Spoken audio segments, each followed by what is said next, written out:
Grandparents are from Turkey, but they came and settled down in India, in the South Kerala.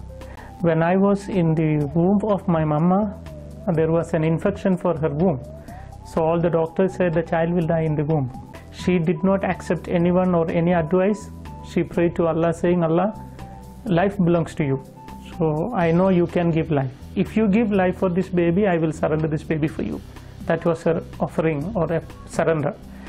And miraculously, I was born. All thought I will die in the womb. Because I have been dedicated to God. While I was working in a Muslim masjid as an imam, as a parish priest, once I preached in my parish that Jesus Christ is not God. For me, God was only Allah. And I believe Allah never married, so no son for Allah. So I preached there that Jesus is not God.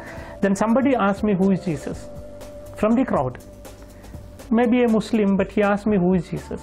I was preaching he is not God, but the question, who is he? To know who is he, I read the entire Quran once again. 114 chapters, 6,666 verses in Quran. When I read it, the name of Prophet Muhammad I found in Quran 4 places, but the name of Jesus I found 25 places. There itself I was little confused. Why Quran giving more preference for Jesus? And second thing, I could not see any woman's name in Quran, Prophet Muhammad's mother name or wife's name or children name, no. In the Quran there is only one woman name I found, Maryam, the mother of Jesus. No other woman name. And then about Jesus, when I read chapter 3 verses 45 to 55 verses, there are 10 points which Quran makes about Jesus. The first thing Quran says Kalimatullah, the Arabic word which means word of God. And the second thing Ruhullah, which means spirit of God. And the third is Isa al-Masih, which means Jesus Christ. So Quran gives the name for Jesus, word of God, spirit of God, Jesus Christ. And then Quran says that Jesus spoke when he was very small, like 2 days old after his birth. He began to speak. Quran says that Jesus created a live bird with mud. He took some mud, formed a bird, when he breathed it into it became a live bird. So I think that he can give life. He gave life to a mud, clay. And then Quran says that Jesus cured a man born blind and a man with leukoderma, leprosy, etc. Continuously Quran says that Jesus gave life to dead people. Jesus went to heaven, he is still alive and he will come again.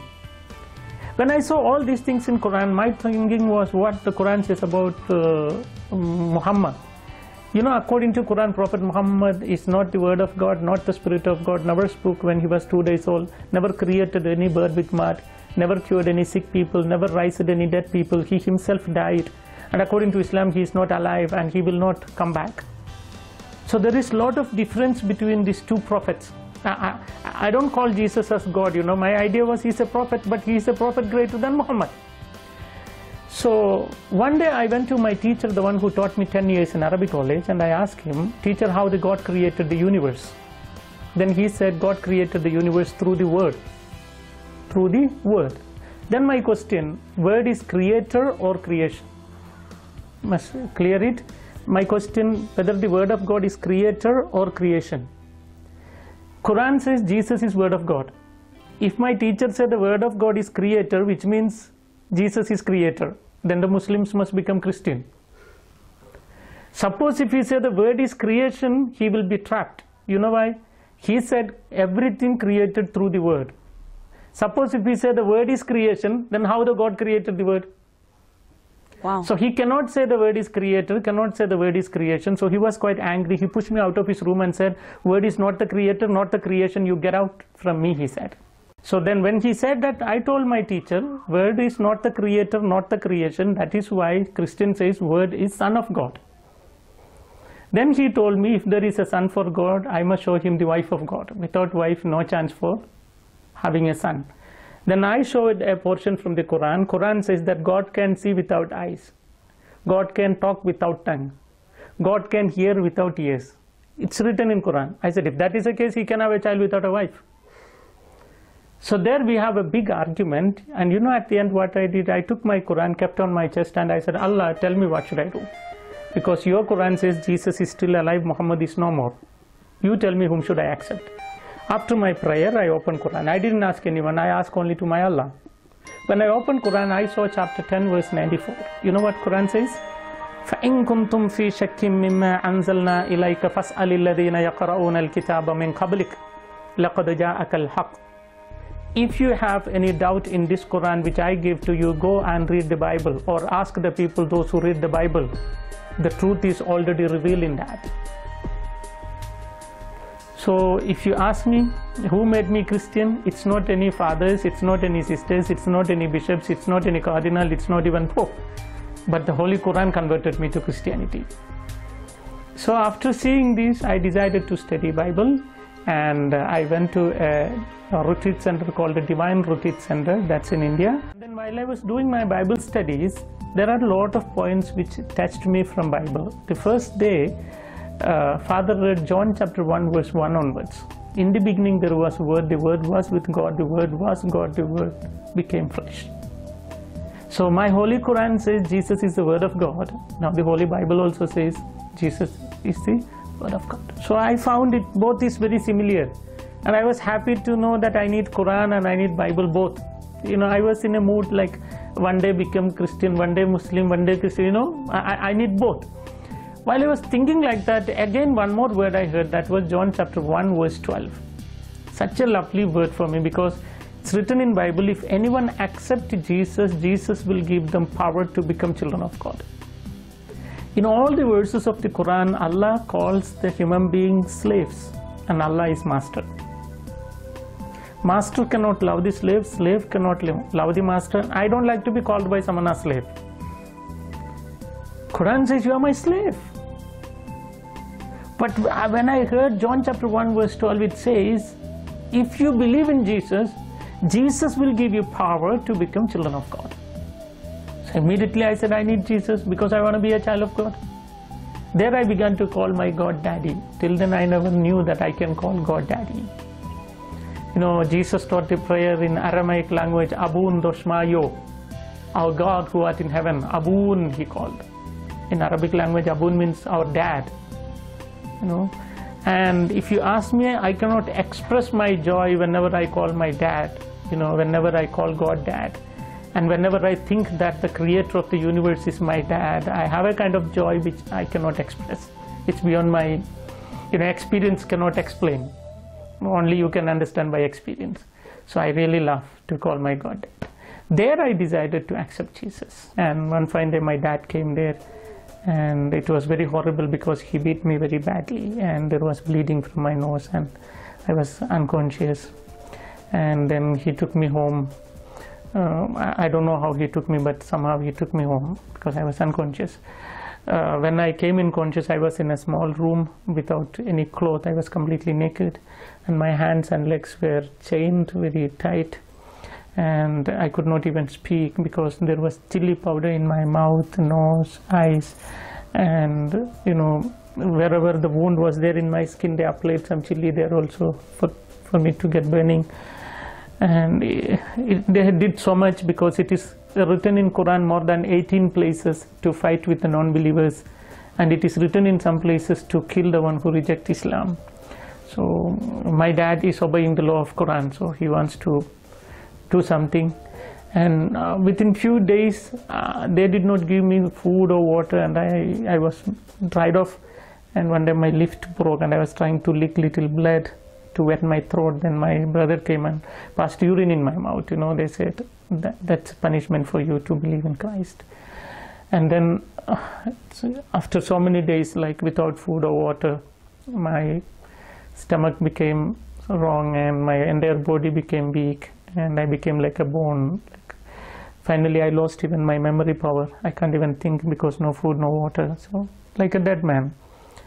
And I don't know how many days, more than 20 days it was there in the room. And one day my dad came to room and he removed my chain, and I was not aware, and he chopped my throat very deep to know is there life in my body. So when he chopped very deep, I couldn't breathe. So when I opened my eye, I could see a big knife in his hand. So my dad said, it's your last moment, no hope. He said, if you need Allah, I will allow you to live. If you need Jesus, I will kill you. I know that, you know, when I was in the womb itself, all said I will die. But they loved me so much, and They prayed and they got the life, and now they want to kill me. So I don't know, and I know my dad well, he will kill me.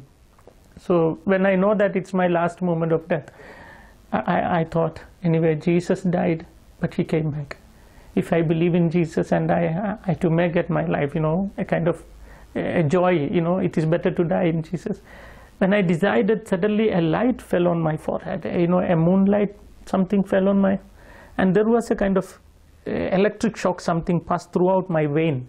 I was so energized, from somewhere the energy flow into my body, and I couldn't control myself. That much energy there was in my bone.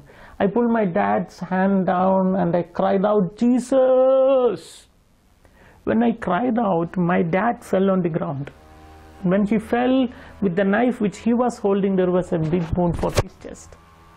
And there was bleeding, and some kind of foam was coming from his mouth, and he was screaming, and all were shocked, my brothers and mom, my sisters, they don't know what's happening. So they thought my dad is already dead, so they took my dad and ran to hospital. When they were running to hospital, they forgot to lock my room from outside. And I was in an energy which I cannot tell you, because I was only born, no food, so many days, more than 20 days, bony, but very energy. So I just came out and wore the dress of my dad. I ran to taxi stand, took a taxi, straight away went to Pota. On the way, the taximan, he was a Christian, so he bought for me some kanji, juice and everything, and he knows my struggle, and he taught me to Pota. And he contacts me even now. He's a very good friend of mine, the taxi driver. So I came to Pota again. That day, really I understood my Jesus is alive even now.